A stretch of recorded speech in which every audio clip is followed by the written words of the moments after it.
এই চট্টগ্রাম বন্দরের কারণে আমাদের চট্টগ্রামের ঐতিহ্য, আমাদের এই ইতিহাস, এই ঐতিহ্যকে আমরা কখনো কোনো বিদেশি শক্তির হাতে আমরা ইজারা দিতে রাজি নই। এই চট্টগ্রাম বন্দর যদি আধুনিকায়ন করতে হয় কোনো বিদেশিদের হাতে দিয়ে নয়, আমরা প্রস্তাব করছি অবশ্যই চট্টগ্রাম বন্দরের আধুনিকায়ন প্রয়োজন রয়েছে।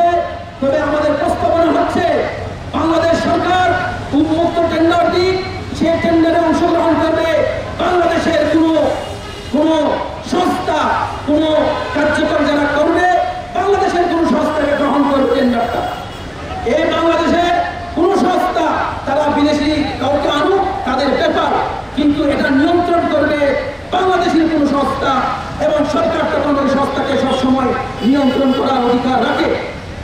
আমরা দেখতে পাচ্ছি যে আধুনিকায়নের নামে একটি আন্তর্জাতিক সংস্থা বিপি ওয়ার্ল্ড নামে দুবাই ভিত্তিক একটি সংস্থাকে দেওয়ার আলোচনা চলছে।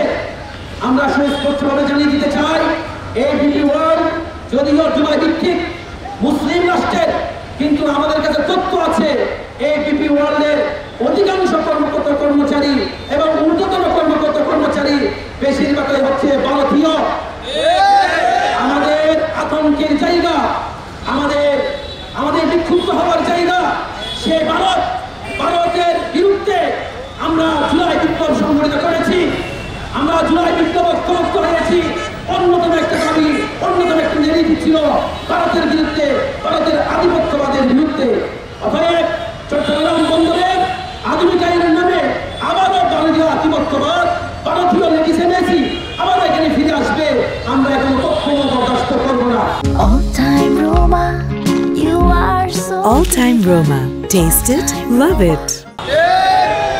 আরেকটা বিষয় হচ্ছে, যেহেতু এই চট্টগ্রামের পাশে কক্সবাজারে যে রোহিঙ্গাদের যে নিরাপত্তার জন্য যে মানবিক করিডোর নামে যে বিষয়টা আলোচনা হচ্ছে, এই ব্যাপারে আমাদের কনসার্ন আছে।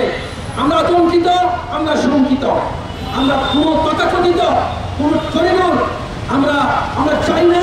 আমরা অবশ্যই আমরা রোহিঙ্গাদের নিরাপত্তা চাই, রোহিঙ্গাদের স্বাধীনতা চাই। আমরা রোহিঙ্গারা এখানে স্বাধীনভাবে তাদের জীবনাচার করবে, হেফাজ ইসলাম সেই দাবিটা নিয়ে আসছে।